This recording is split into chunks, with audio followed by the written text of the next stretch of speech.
أنفسنا ومن سيئات أعمالنا من يهده الله فلا مضل له ومن يضلله فلا هادي له وأشهد أن لا إله إلا الله وحده لا شريك له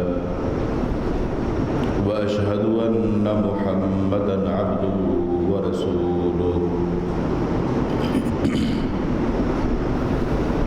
أما بعد فإن خير الحديث كتاب الله وخير الهدي هدي محمد صلى الله عليه وسلم وشر الأمور محدثاتها وكل محدثة بدعة وكل بدعة ضلالة وكل ضلالة في النار من يطع الله ورسوله فقد رشد واهتدى ومن يعص الله ورسوله فقد ضل وغوى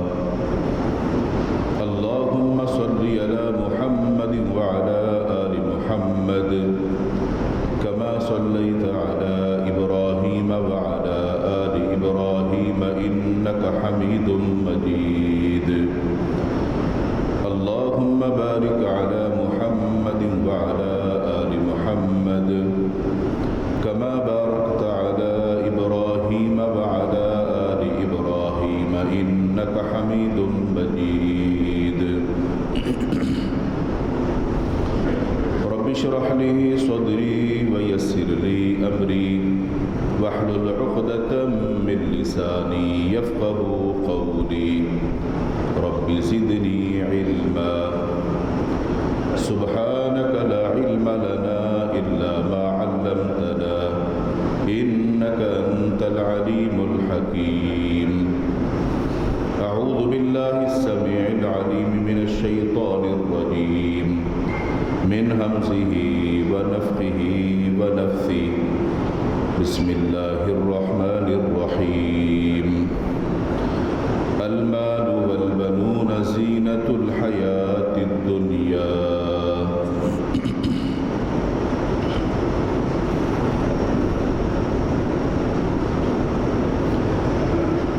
ہر قسم کی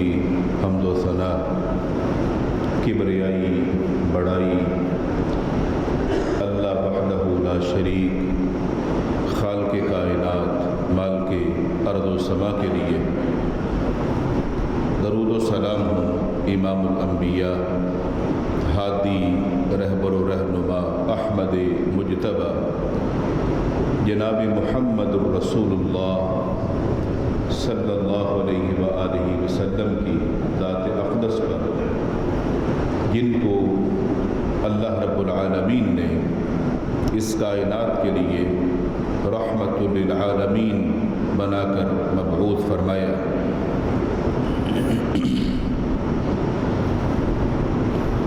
حضرات گرامی اللہ تعالیٰ کی اپنے بندوں پر جو نعمتیں ہیں احسانات ہیں ان نعمتوں میں ایک عظیم نعمت اولاد کی نعمت ہے اور یہ وہ عظیم نعمت ہے اگر کسی کو یہ میسر نہیں آئی ہوتی تو وہ اس کے لیے ہمیشہ امید لگائے رکھتا ہے کہ یہ نعمت مجھے مل جائے اور اس کے حصول کے لیے انسان بڑی کوششیں کرتا ہے۔ قرآن مجید فرقان حمید میں اللہ تعالیٰ نے اپنے کچھ انبیاء علیہم السلام کے واقعات جو بیان فرمائے ان میں ان انبیاء کی کچھ دعائیں ایسی بہترین دعائیں ہیں جو انہوں نے اللہ تعالیٰ سے اولاد کے حصول کے لیے کی تھی اور اللہ تعالیٰ نے ان کی دعاؤں کو قبول کیا، ان انبیاء کو اولاد کی عظیم نعمت سے نوازا، جس سے یہ بات واضح ہوتی ہے کہ اللہ کے جو انبیاء ہیں انہوں نے بھی اولاد کے لیے تمنا کی، آرزو کی، اللہ تعالیٰ سے اس کا سوال کرتے رہے، مانگتے رہے، اور اللہ تعالیٰ نے ان کی دعاؤں کو قبول فرمایا، ان کو اولاد کی نعمت سے مالا مال کیا۔ گویا کہ انسانوں میں وہ انسان چاہے وہ اللہ کا نبی اور اس کا رسول ہی کیوں نہ ہو، اس نے بھی اس چیز کی تمنا کی ہے کہ میری اولاد ہو جو میری وارث بنے، اور اللہ تعالیٰ نے والدین کے دل میں اولاد کی جو محبت ڈالی ہے، اس کی جو قدر ہے، یا تو وہ والدین جانتے ہیں کہ جن کی اولاد بڑی فرما بردار ہے، یا وہ والدین جانتے ہیں کہ جن کو اللہ نے اولاد دی تھی اور دینے کے بعد واپس لے لی، وہ اس کی قدر اچھی طرح جانتے ہیں کہ اولاد کی نعمت کتنی بڑی نعمت ہے۔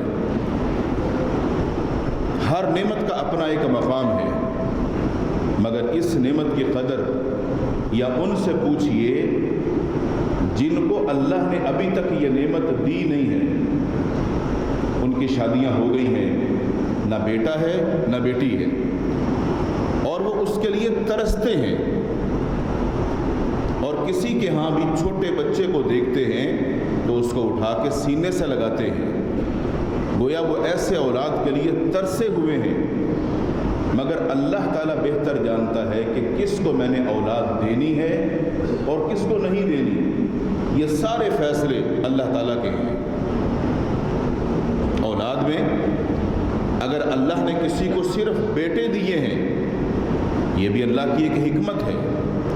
اور اگر کسی کو صرف بیٹیاں دی ہیں تو یہ بھی اللہ کا کوئی راز اور اس کی حکمت ہے،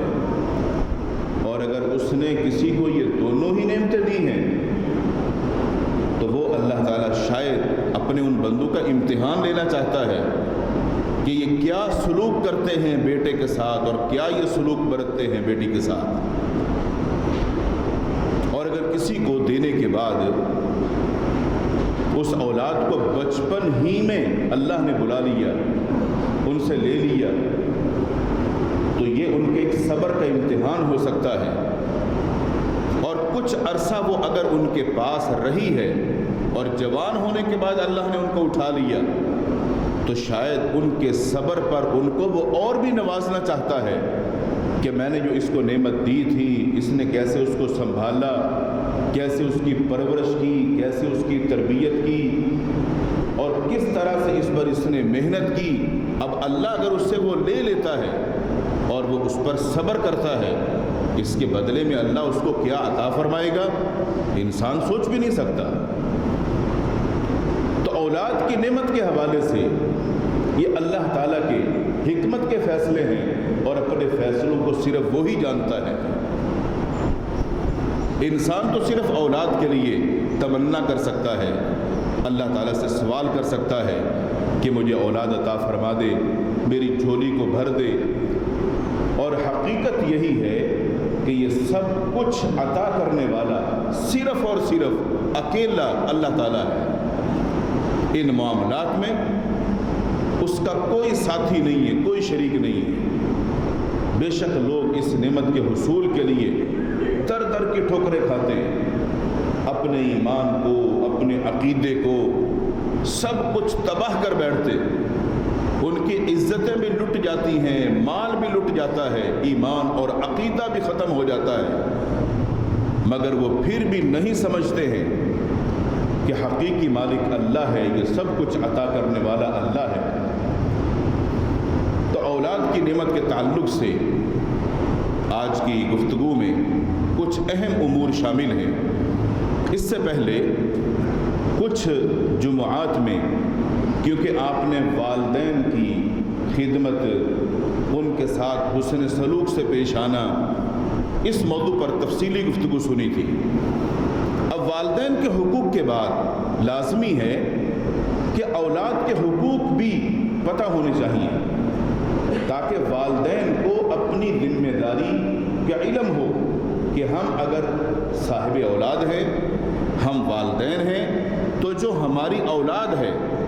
ہم والدین پر کون کون سی ذمہ داریاں ہیں جو ہمیں پوری کرنی ہیں۔ ہم صاحب اولاد ہیں تو اس ذمہ داری کو ہم کیسے نبھائیں گے، اور یہ ہر مسلمان کی ضرورت بھی ہے۔ دین اسلام ایک ایسا دین فطرت ہے جس نے انسانی رشتوں کو اور انسانی حقوق کو بڑی اہمیت دی ہے، اور یہ دین اسلام ہی ہے جو ہمیں ان کو ادا کرنے کا بھی طریقہ بتاتا ہے، رشتوں کو نبھانے کا طریقہ بتاتا ہے، رشتوں کو جوڑنے کا طریقہ بتاتا ہے۔ اور شریعت مطہرہ نے اس کے لیے جو راستہ متعین کیا ہے، وہ راستہ شریعت کا پسندیدہ راستہ ہے، جس میں سب کے حقوق واضح ہیں، ہر ایک کا اپنا ایک دائرہ ہے، والدین کا اپنا، اولاد کا اپنا، اور دیگر جو رشتہ دار ہیں یا معاشرے کے افراد ہیں ان کا ایک اپنا دائرہ ہے۔ تو شریعت نے سب کی راہ کو متعین کر دیا، یعنی سب کے حقوق بتلا دیے، تاکہ ہر ایک اپنے دائرے میں رہ کر حقوق کی ادائیگی کر سکے اور اس ذمہ داری کو اچھی طرح نبھا سکے۔ ہمیشہ والدین یہ چاہتے ہیں کہ ہماری جو اولاد ہے وہ ہماری فرما بردار ہو، والدین یہ چاہتے ہیں کہ ہماری اولاد ہماری خدمت کرے، والدین یہ چاہتے ہیں کہ ہماری اولاد ہماری بات کو مانے اور ہمارے آگے اف تک نہ کہے۔ بالکل صحیح بات ہے، ہر والد کی، والدہ کی دل کی یہی آواز ہے، مگر اولاد بھی کچھ چاہتے ہیں، اور وہ اپنے والدین سے چاہتے ہیں کہ ہمارے جو ماں باپ ہیں وہ ہمارا خیال کریں، ہمارے جو ماں باپ ہیں وہ ہماری خواہشات کو پورا کریں، ہمارے جو والدین ہیں وہ ہماری چاہت کو دیکھیں کہ ہماری پسند، ہماری چاہت، ہماری خواہش، ہماری ضرورت وہ کیا ہے۔ اور یہ تمام چیزیں شریعت کے دائرے میں رہ کر اگر پوری ہوں گی تو اس میں اللہ اور اس کے رسول کی اطاعت ہے، فرما برداری ہے، اور اگر وہ ان خواہشات کی تکمیل کے لیے شریعت کے دائرے سے باہر نکلتے ہیں تو وہاں پھر معاشرے کا امن خراب ہو جائے گا، اللہ اور اس کے رسول کی نافرمانی ہوگی، وہاں پر جو رشتوں کا ایک تعلق ہے محبت والا وہ نفرتوں میں تبدیل ہونا شروع ہو جائے گا۔ اس لیے کہ اب یہاں پر جائز خواہشات نہیں بلکہ ناجائز خواہشات آ چکی ہوں گی، جن کی تکمیل ممکن نہیں ہے کہ وہ شریعت کے دائرے میں رہ کے کی جائے۔ اولاد اگر والدین کی خدمت کرتی ہے اور والدین کے ساتھ حسن سلوک سے پیش آتی ہے تو اس پر وہ والدین خوش نصیب ہیں کہ انہوں نے اپنی اولاد کی جو بہترین تربیت کی وہ اپنی آنکھوں سے اس کا نتیجہ دیکھ رہے ہیں کہ ہماری اولاد ہم سے حسن سلوک سے پیش آ رہی ہے، ہماری بات مان رہی ہے، ہماری خدمت کر رہی ہے، ہماری عزت کر رہی ہے۔ یہ والدین کی تربیت کا نتیجہ ہے کہ آپ کی اولاد آپ کی مطیع ہے، آپ کی فرما بردار ہے، آپ کی خدمت کرتی ہے، آپ کی بات سنتی ہے اور آپ کے ساتھ حسن سلوک سے پیش آتی ہے۔ یقیناً یہ والدین کی تربیت کا نتیجہ ہے۔ اور اللہ تعالیٰ نے اس دنیا میں جو خوبصورت چیزیں بنائی ہیں اور اس سے اس دنیا کو مزین کیا، اس کے حسن کو اور بڑھا دیا، ان خوبصورت نعمتوں میں ایک عظیم نعمت اولاد بھی ہے۔ قرآن مجید فرقان حمید خود اس کو بیان کرتا ہے، المال والبنون زینت الحیات الدنیا، لوگو یہ تمہارا مال و دولت اور یہ تمہارے بیٹے، یہ دراصل دنیا کی جو زندگی ہے اس کی خوبصورتی ہے۔ انسان دنیا میں جب تک جیتا ہے ان دونوں چیزوں کے ساتھ محبت کرتا ہے، اور ان دونوں کو اللہ نے دنیا کی خوبصورتی قرار دی ہے۔ مرنے تک انسان اپنے مال سے محبت کرتا ہے، جہاں ضرورت پیش آتی اس کو خرچ کرتا ہے، اور اپنی اولاد کے بل بوتے یہ انسان جیتا ہے، آگے بڑھتا ہے کہ میری اولاد، میرے بیٹے میرے ساتھ ہیں۔ اور یہ دنیا کی زینت، آج جن کے پاس یہ دونوں چیزیں موجود ہیں وہ اس کا بخوبی مشاہدہ کر سکتے ہیں کہ کیا یہ دنیا کی زینت ہے کہ نہیں۔ کس طرح آپ صاحب اولاد ہیں، آپ کے بیٹے ہیں، وہ جوان ہیں، آپ کے ساتھ کندھے سے کندھا ملا کے کھڑے ہیں۔ آپ کے مقابلے میں ایک وہ شخص ہے جو صاحب اولاد ہے مگر اس کے پاس بیٹے نہیں ہیں، صرف بیٹیاں ہیں، یا وہ شخص ہے جس کے پاس اولاد ہی نہیں ہے۔ آپ اپنے آپ کو دیکھیں اور اس کو دیکھیں، آپ کی زندگی میں اور اس کی زندگی میں کتنا فرق ہے۔ آپ کا جذبہ اور اس کا جذبہ، یہ دونوں چیزیں برابر نہیں ہو سکتی۔ وہ اس سے محروم ہیں اور آپ کے پاس یہ نعمت موجود ہے۔ گویا کہ آپ دنیا کی زندگی بسر کر رہے ہیں ان دو عظیم خوبصورت چیزوں کے ساتھ جو اللہ نے آپ کو دی ہیں۔ تو تھوڑا سا سوچئے، جب اللہ نے یہ دو عظیم خوبصورت چیزیں آپ کو دی ہیں تو یا تو آپ کا یہ امتحان ہے جس سے آپ کو آزمایا جا رہا ہے، یا پھر یہ آپ کی ضرورت تھی جو آپ نے مانگی اور اللہ نے عطا کر دی، تب بھی آپ امتحان میں ہیں۔ مال کے بارے میں بھی الگ سے سوال ہوگا، اور اولاد کی جو ذمہ داریاں ہیں اس سے بھی بچ نہیں پائیں گے کہ اللہ تعالی ہم سے ہماری ذمہ داریوں کے متعلق قیامت کے دن پوچھے کہ اولاد کے ساتھ کیسا برتاؤ تھا، ان کے حقوق کے کیا معاملات تھے۔ تو جس کے پاس یہ دو عظیم نعمتیں ہیں اس کو بھی فکر مند ہونا چاہیے۔ شریعت مطہرہ نے اس موضوع پر بڑی تفصیل کے ساتھ حقوق کو بیان کیا، مگر ہم پوری کوشش کریں گے کہ اس کی زیادہ تفصیل کے بجائے کچھ اہم امور پر کچھ باتیں آپ کے گوش گزار کی جائیں، کیونکہ یہ تمام وہ موضوعات ہوتے ہیں اولاد یا والدین کے متعلق جو اکثر و بیشتر ہم دروس کے اندر سنتے رہتے ہیں، مگر کچھ چیزیں ایسی ہوتی ہیں جو عام طور پر دروس میں شامل نہیں ہوتی، جو معاشرے کے لوگوں کی آواز ہوتی ہیں، ان کو لوگوں تک صحیح طرح پہنچانا تاکہ لوگوں میں اس کی سمجھ اور بیداری پیدا ہو جائے، اس کی بڑی ضرورت ہے۔ اگر ہم اولاد کے حقوق پر نظر ڈالتے ہیں تو ہمارے سامنے اس کے حقوق دو طرح کے آتے ہیں۔ اولاد کے دو طرح کے حقوق ہیں، یعنی اس کی دو قسمیں بنتی ہیں۔ ان میں ایک قسم وہ ہے جن کی ادائیگی بہت ضروری اور لازمی ہے، اور ان سے اگر کوئی کوتاہی برتے گا تو وہ سزا بھی پائے گا، اور دوسری قسم وہ ہے جن کا ادا کرنا پسندیدہ ہے، اس کے بڑے فائدے ہیں، اور اگر کوئی ان سے کوتاہی برتتا ہے تو اس میں اخلاقی اور معاشرتی جو سزا ہے، یعنی دنیا میں بندہ وہ بالکل پاتا ہے، اس کو وہ سزا ملتی ہے،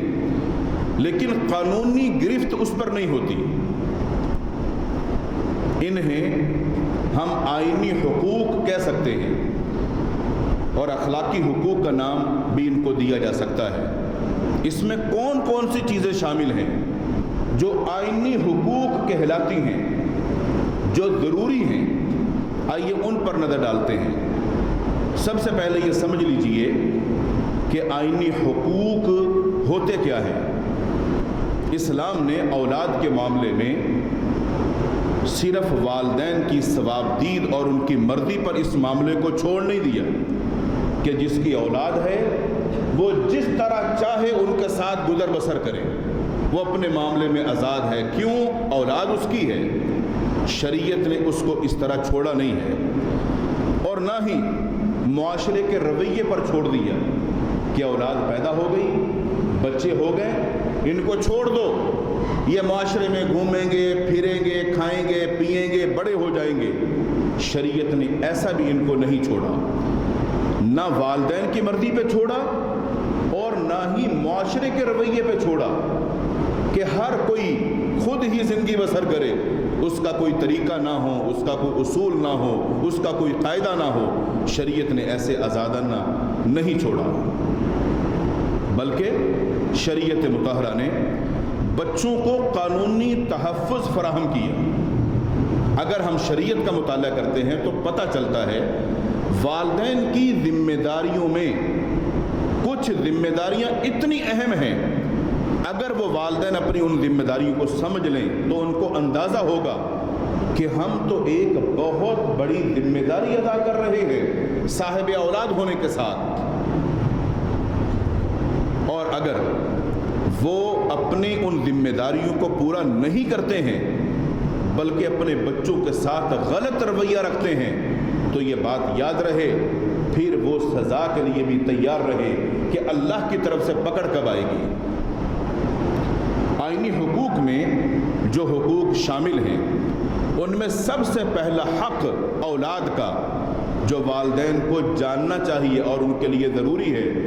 وہ ہے حق حیات، زندہ رہنے کا حق. اولاد پیدا ہوتی ہے،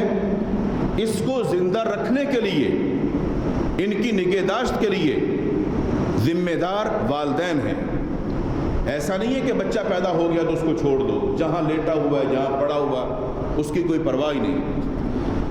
بچے کو سنبھالنا، نگہداشت کرنا یہ والدین کی ذمہ داری ہے.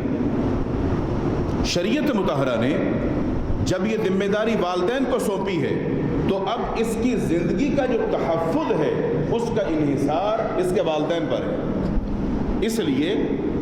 بچہ خود کچھ کھا نہیں سکتا، پی نہیں سکتا، کسی نقصان والی جگہ یا چیز سے اپنے آپ کو بچا نہیں سکتا. یہ سب کچھ کون کرے گا؟ والدین کریں گے. بالکل ایسے سمجھ لیجئے اگر کوئی نقصان پہنچانے والی چیز آپ کے بچے کی طرف آ رہی ہے تو کیا بچے کو پتہ ہے یہ چیز مجھے نقصان دے گی؟ اس کا احساس کس کو ہوگا؟ والدین کو. تو والدین کی ذمہ داریوں میں بچے کی زندگی کا تحفظ یہ سب سے پہلا قدم ہے. اور یہ بات یاد رہے، شریعت مطہرہ نے یہ جو حفاظت کا حکم دیا ہے اس کا مقصد یہ ہے کہ بچہ لاپرواہی کی وجہ سے مرنا نہیں چاہیے. لاپرواہی کی وجہ سے یہ مرنا نہیں چاہیے. موت تو برحق ہے مگر اللہ کا جو فیصلہ ہے اس کو کوئی ٹال نہیں سکتا. لیکن اس کا مطلب یہ بھی نہیں ہے کہ آپ نے بچے کو ایسے ہی لاپرواہی میں چھوڑ دیا، پتہ چلتے کہ راستے کے اندر جو آوارہ کتے ہیں انہوں نے ہی بچے کو مار دیا.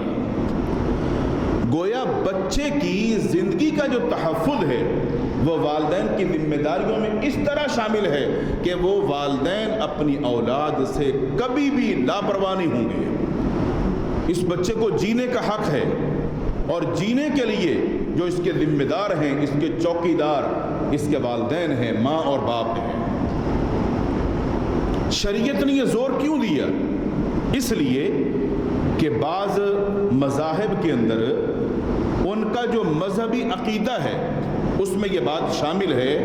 کہ وہ اپنی اولاد کو اپنے معبودوں کے لیے قربان کرتے ہیں. بعض مذاہب کے اندر لوگ اپنی اولاد کو اپنے معبودوں کے لیے قربان کرتے ہیں، یعنی وہ اس کی بھی پرواہ نہیں کرتے کہ ہمارا بچہ ہم اپنے ہاتھ سے اس کو ذبح کر رہے ہیں، اپنے معبودوں کے لیے کر رہے ہیں. شریعت مطہرہ نے یہ جو والدین کی ذمہ داری لگائی ہے اولاد کی زندگی کا تحفظ، اس میں ایک وجہ یہ شامل تھی کہ اس لیے تمہیں ہم نے اولاد نہیں دی کہ تم اپنی منمانی کرتے ہوئے جس کے ساتھ عقیدت اور محبت کر رکھتے ہو اس کے لیے اپنی اولاد کو قربان کر دو. اللہ اور اس کا رسول اس چیز کی اجازت نہیں دیتے. اور اسی طرح بعض عرب قبائل میں لڑکیوں کو زندہ درگور کیا جاتا تھا۔ اسلام سے پہلے جو عرب کا معاشرہ تھا، بچی پیدا ہوتی تو وہ اپنی بچی کو اپنے ہاتھوں سے گڑھا کھود کر اس میں خود دفن کر دیا کرتے، زندہ بچی کو۔ تو شریعت نے اولاد کو جو تحفظ دیا، یہ والدین کی ذمہ داریوں میں شامل کر دیا کہ ایسا نہیں کرو گے بلکہ ان کا تحفظ کرو گے۔ گویا دین اسلام وہ واحد مذہب ہے جس نے معاشی، مذہبی اور قبائلی عصبیت کی بنا پر جو اولاد قتل ہوتی تھی اس کے راستے کو، دروازے کو بند کیا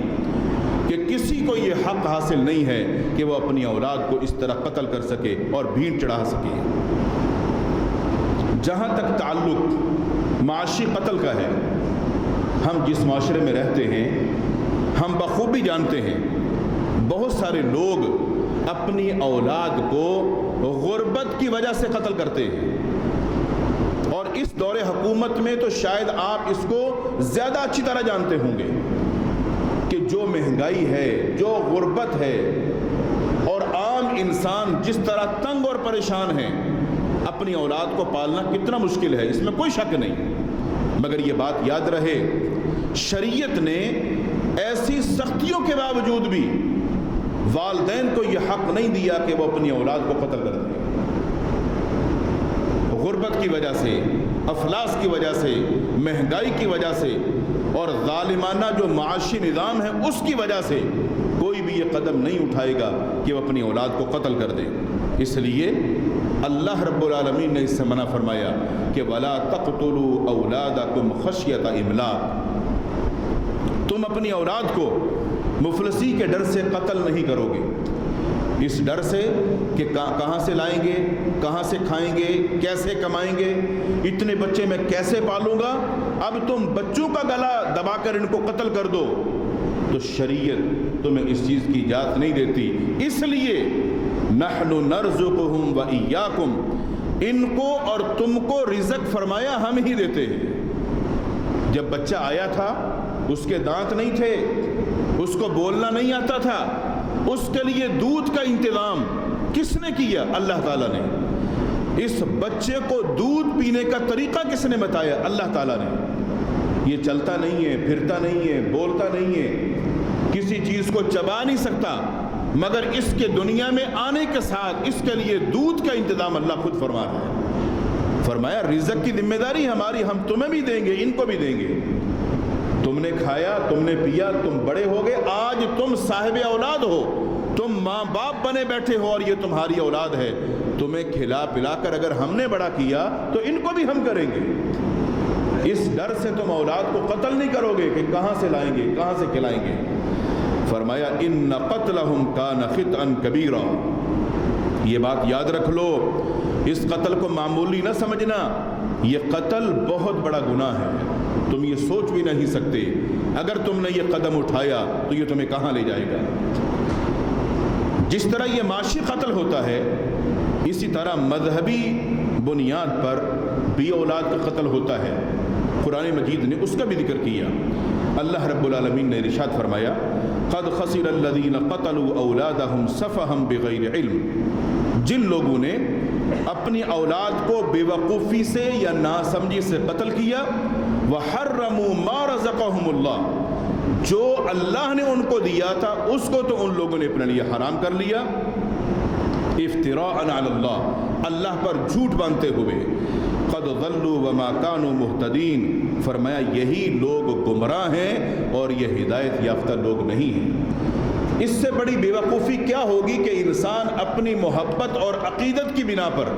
اپنی ہی اولاد کو کسی اپنے پیشوا کی خوشنودی کو حاصل کرنے کے لیے اپنی اولاد کو قتل کر دے۔ اگر کوئی شخص ایسا کرتا ہے تو اس سے بڑا بے وقوف اور کون ہو سکتا ہے کہ اپنی اولاد کو کسی کی خوشنودی کے لیے یہ قتل کر رہا ہے۔ اللہ رب العالمین نے مزید ارشاد فرمایا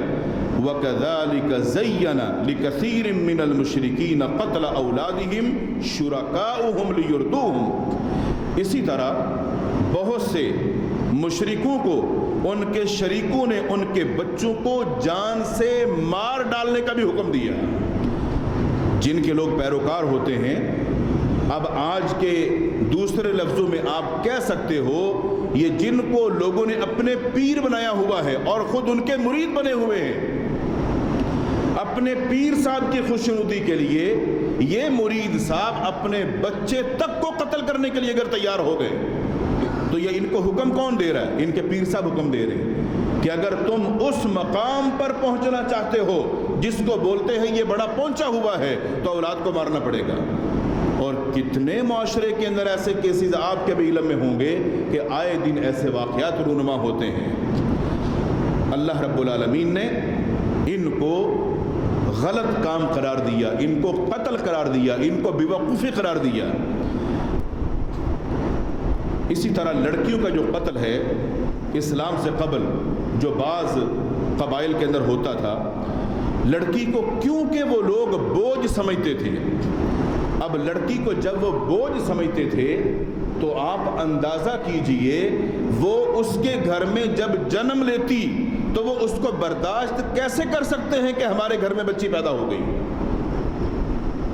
اگر وہ جنم لینے کے بعد پرورش پاتی ہے تو گویا یہ بوجھ تلے دبے جا رہے ہیں، اور اس کو کون برداشت کرتا تھا عرب کے معاشرے میں؟ پیدا ہوتے ہی گڑھا کھودتا اور اس کو زندہ ہی دفن کر دیتا۔ مگر اسلام نے اس معاملے کو روکا۔ کس نے؟ دین اسلام نے۔ جو وہ کرتے تھے وہ دور جاہلیت تھا، جو وہ کرتے تھے اس کو وہ اچھا سمجھتے تھے، اور وہ لوگ بے شرمی سے بچنے کے لیے ایسا کرتے تھے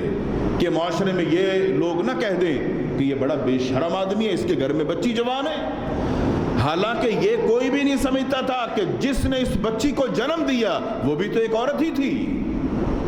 مگر اس سے پیدا ہونے والی بچی کو برداشت نہیں کرتے تھے۔ مگر اسلام نے عورت کو اس کے حقوق دلوائے، یہ عزت عورت کو اسلام نے دی اور اس قتل کو روکا، بلکہ یہاں تک ارشاد فرمایا وَإِذَا الْمَوْءُودَةُ سُئِلَتْ، یہ جو بچیوں کو زندہ درگور کر رہے ہیں قیامت کے دن ان سے سوال ہوگا کس جرم کی پاداش میں ان کو درگور کیا گیا، اس بچی کا قصور کیا تھا؟ اور دین اسلام نے ان کو ان کا حق حیات دلوایا، جینے کا حق دلوایا۔ تو یہ جینے کا حق سب سے پہلا حق ہے اولاد کا، جس کی ذمہ داری ہے ان کی نگہداشت، ان کی پرورش والدین کریں۔ مگر افسوس ہے اس نام نہاد ترقی یافتہ دور جس کو لوگ بڑے نام دیتے ہیں، اس دور میں بھی آپ دیکھتے ہیں کہ لڑکیاں جہیز اگر کم لاتی ہیں تو اس پر بھی تو ان کا قتل ہو رہا ہے۔ شادی کر دی، بچی اگلے گھر میں گئی، دھولا میاں نے سوال کر دیا لے کے کیا آئی ہو؟ تمہارے تو جہیز اتنا کم ہے۔ اب جہیز کی کمی کی بنا پر بچی کو قتل کر دیا جاتا ہے یا اس کی زندگی کو اجیرن کر دیا جاتا ہے۔ دور جاہلیت کے اندر بھی جاہل موجود تھے، بس فرق یہ تھا کہ وہ دور جاہلیت کے جاہل تھے، یہ ترقی یافتہ دور کے جاہل ہیں، دونوں میں فرق تو کوئی بھی نہیں ہے۔ آپ یہ کہہ سکتے ہیں وہ ان پڑھ جاہل تھے اور یہ پڑھے لکھے جاہل ہیں۔ اور بعض عورتوں کو بیٹی جنم دینے پر تانے بھی دیے جاتے ہیں، شادی ہو گئی، اولاد پیدا ہوئی، بچی پیدا ہو گئی، اب شوہر بیوی سے کہتا ہے کہ تم نے تو بچی کو جنم دیا، تمہیں تو بچے کو جنم دینا چاہیے تھا۔ تو کیا یہ کسی انسان کے اختیار میں ہے کہ وہ جنم وہ دے گی جو اس کا شوہر چاہے گا؟ تو شریعت مطہرہ نے ان تمام قسم کی ایسی جو سوچیں تھیں اس کو ختم کیا کہ یہ سارے فیصلے اللہ کے ہیں، جس کو چاہے بیٹے دے، جس کو چاہے بیٹیاں دے۔ یہ تان و تشنیع کا یہ دور یہ ختم ہونا چاہیے، یہ دور جاہلیت کا دور تھا، اب یہ دور دین اسلام کا چل رہا ہے، اور دین اسلام کے دور کے اندر وہ والی باتیں نہیں چل سکتی اور نہ ہی ان کی کوئی گنجائش ہے۔ اللہ رب العالمین نے ارشاد فرمایا وَإِذَا بُشِّرَ أَحَدُهُمْ بِالْأُنْثَى ظَلَّ وَجْهُهُ مُسْوَدًّا وَهُوَ كَظِيمٌ، اور ان ان لوگوں میں یعنی عرب کے لوگوں میں اگر کسی کے ہاں بیٹی جنم لیتی، اس کی خبر اس کو ملتی تو اس کا چہرہ غم سے کالا ہو جاتا اور اس کا دل غضبناک ہو جاتا کہ میرے گھر میں بچی پیدا ہو گئی۔ اور قرآن مجید بیان کرتا ہے کہ اس بری خبر سے وہ لوگوں سے چھپتا پھرتا، منہ چھپاتا۔ اگر کسی کو پتہ چل گیا میرے گھر میں بیٹی پیدا ہو گئی تو لوگوں کو کیا میں منہ دکھاؤں گا؟ اللہ نے فرمایا اس ذلت اور رسوائی سے وہ اپنے آپ کو بچانے کے لیے قدم اٹھاتا، سوچ میں پڑ جاتا اَيُمْسِكُهُ عَلَى هُونٍ أَمْ يَدُسُّهُ فِي التُّرَابِ کہ کیا میں یہ ذلت برداشت کروں یا پھر گڑھا کھود کر اس کو مٹی کے اندر دفن کر دوں۔ یہ عرب کا معاشرہ تھا، دور جاہلیت تھا۔ اس دور جاہلیت کے اندر یہ سب کچھ ہوتا تھا، اولاد کے لیے حق حیات نہیں تھا۔ تو یہ حق حیات، اولاد کا جینے کا جو حق ہے، یہ والدین ان کو دینے کے پابند ہیں۔ آپ اپنی اولاد کے تحفظ کے لیے، ان کی نگہداشت کے لیے آپ ذمہ دار ہیں کہ یہ جئیں اور اس طریقے پر جئیں جو اللہ نے ان کو زندگی دی، اور زندگی گزاریں اس طریقے پر جو شریعت مطہرہ نے ہمارے لیے ایک دائرہ رکھا۔ مزید گفتگو انشاءاللہ اگلے جمعے ہوگی۔ اللہ تعالیٰ سے دعا ہے اللہ تعالیٰ ہم سب کو دین کو سیکھنے، دین کو سمجھنے، اصلاح کرنے اور عمل کرنے کی توفیق عطا فرمائے۔ وآخر دعوانا الحمدللہ رب العالمین۔